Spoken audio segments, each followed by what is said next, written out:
Hordoftoota qophii Oromiyaa 24 nagayaaf jaalalli tokkummaan bakka jirtan hundumaatti hunduma keessanii fi atiyocha guyyaa har'aas akka hogbarruu afaan Oromoo keessatti asoosamaa gara jalqabaa keessatti argamu keessaa hedduu kan jaallatamuu fi hedduun keessan kan dubbistan kaan immoo maqaa isaallee kan dhageessan godaannisaa kan jedhamu akka lakkoofsa faranjootaatti bara 1992 maxxanfame gaazexeessaa yeroo ammaa sagalee Ameerikaa yookiin Voice of America namoo daandii jedhamuutiin kan barreeffame yeroo sanatti maqaan isaa Dhaabaa Wayyeessaa kan jedhamu kan nuuf katabee kutaa kutaatiin isiniif qabadheen dhiyaadhee jira. Asoosamni kun baay'ee ajaa'ibaa fi barreeffamoota haga ammaatti afaan Oromoo keessatti barreeffamaniin asoosamaa barreessaan kun barreessan haga yoonaatti hangafummaan filatamanii dubbifamuu isaanii irraan kan ka'e sammuu namoota hedduu keessatti qooqaa afaan Oromootiin barreeffamoota suusii namatti naqan jennee dubbachuun ni danda'ama. Hedduun keessan haga xumura qophii kanaatti akka na waliin turtan homaa shakkii tokko hin qabu. Laayikii fi sheer gochuun na waliin turaa jecha namoonni chaanalii keenyaaf haaraa taatan anaa dhufuu kun Oromiyaa 24 guyyaa guyyaatiin xalayaa jaalalaa seenaa jireenyaa fi asoosama nama barsiisanii bashannansiisan isiniif qabadhee waanan dhiyaadhuuf sabskiraayib gochuun maatii keenya taatanii akka irratti hirmaattan affeerraa isiniif gochuun barbaada. Lachumaan gara asoosamaa godaannisaatti.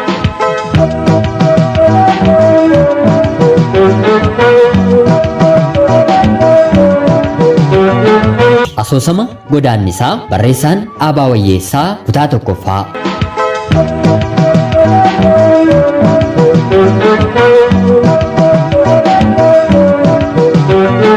Lafti dhaloota koo Wallagga keessa magaalaa Biilaa jedhamtudha. Akkaataan ani itti guddadhe keessaa wanti nama gammachiisu hin jiru. Abbaan koo waggaa 8 walakkaatti haadha kootti na dhiisee du'e. Yeroo sana obboleettiin koo kuulaniin ijoollee waggaa 6 turte. Akka yeroon gadda isaa xumureen haati koo hiriyaa dhiiraa qabatte maanni haaloo balaay dargaggummaa isaatti hojii barbaacha maarra beeteedhaa gimbii dhufe buna funaanaas waggaa hedduu taa'e. Erga horii harkatti qabateen booda dura Biilaa booddee magaalaa Najjoo jiraate. Erga Najjootti galees Biilaadhaa nama baay'ee waan beekuuf ni marmaara ture. Yeroo sana egaa kan inni haadha koo maallaqaan gowwoomseetti hiiqe. Kun garuu jarreen fira abbaa koo hunda rifachiise. Gorsanii dhiisisuuf jennaan isaan dhaga'uu didde. Booddee yeroo firri hundumtuu mana ishee lagatu anaaf kuulanii gattee maannaaloo wajjin Najjootti badde. Otuu fira isheen eeyyamsiisiin seera aadaa diigde. Achiis ijoollee deessee fi waggaa 12 akkuma ta'ettuu wajjin jiraatanii. Booda keessa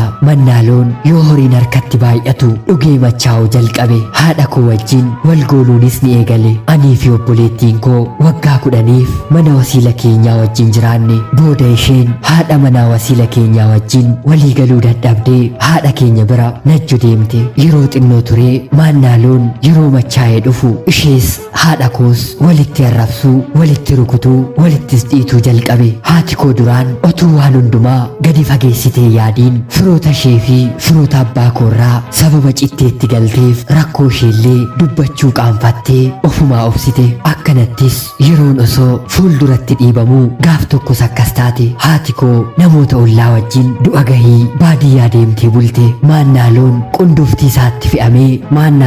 qunnuftii isaatti fe'amee bitintiraa dhiyaa keessa sa'aatii 7tti mana gahe. Ijoolleen martuus yogguu sana rafaniiru. Kuulanii qofatu irbaata kennuufiif jedhee jilba isheetti gombifamee mugaa isa eegaa ture. Balbala rukute ni banteef. Innis gola irbaataatti darbee taa'e. Bishaan harkaa kennuufiif yogguu isa bira deemtu irbaata dhiyaateef na wajjin nyaatta malee jennaan isa bira gadi teesse. Hamma afuurri ishee citutti afaan kaayaadhaan ukkaamse. Saalfattees hanga irbaanni ka'utti obsite. Irbaatas fuutee yeroo bishaan harkaa fiddee dhuftu harka isaa dhiqatee harka ishee qabate. Waansaas bitaatti galee jennaan yoo isheen gadhiifachuuf harkifattu takkaa butee of cinaa dop godhe. Yommuu inni afaansaa isa akkasii cooqunduftii lafa sochoosu sanaan afaan isheetti qadaadu asiif achi wixxifattee hamma sagaleen ishee danda'u iyya keessaa fuute. Waan ta'es mar'immaan ishee keessaa galagalee afaan isheetti guutee jennaan uffata isaa irratti gadhiifte.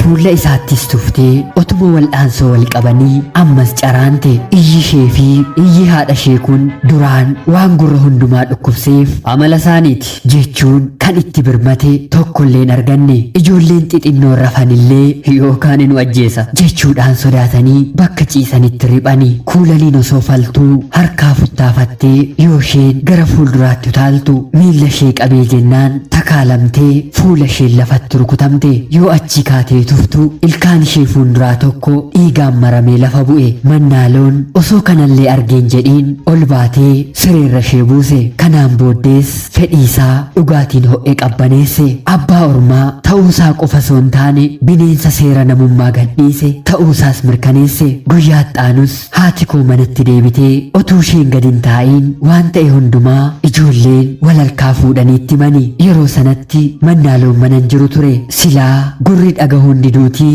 akka mukaa gogdee dhaggeeffatte. Tarkaanfii isheen fudhachuu dandeessu mataa ishee irratti qofaa waan ta'eef gaafuma sana karaa boroo baatee wadaroodhaan mukatti of rarraaftuu namoonni arganii iyyanii irraa kutanii. Guyyaa sanas lubbuun ishee osoo hin bahin hafe. Oduun raajii isaa garuu akkas raadiyoodhaan qilleensarra oolee al tokkotti biyya guute. Warri abbaa koos yeroo dhagahanii waan godhaniif waan ta'an dhabanii. Mannaaloo ajjeesuuf yoo isaan halkan gaadanii dhaqanii inni immoo isaan dursee horii hamma argame sassaabbatee isa hafe immoo gatee biyya gadhiisee bade. Silaas erga gaafa sanaatii mana galee rafeen beeku ture. Gaafa sanaa jalqabees haati koo ijoollee 4 qabattee gargaarsa malee maasii keessatti hafte. Okkotee sooftees ibiddatti waadamtee araqee baasuudhaan ijoollee sana guddisuun dirqama ishee ta'e. Anis waan hin godhu gatiin dhabeef halkanii fi guyyaa otuu keessi koo waxalamuu calliseen obse. Gargaarsa firoota abbaa kootiin jabinaan barnoota koo xumuradhee yuunivarsiitii qotisaa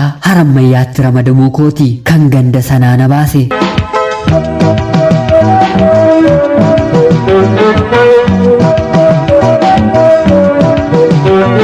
Kutaa lammaffaan itti fufaa. Barreessaan Dhaabaa Wayyeessaa asoosama godaannisaa. Hangasitti laayikii fi sheer gochuun nu waliin tura. Nagaatti.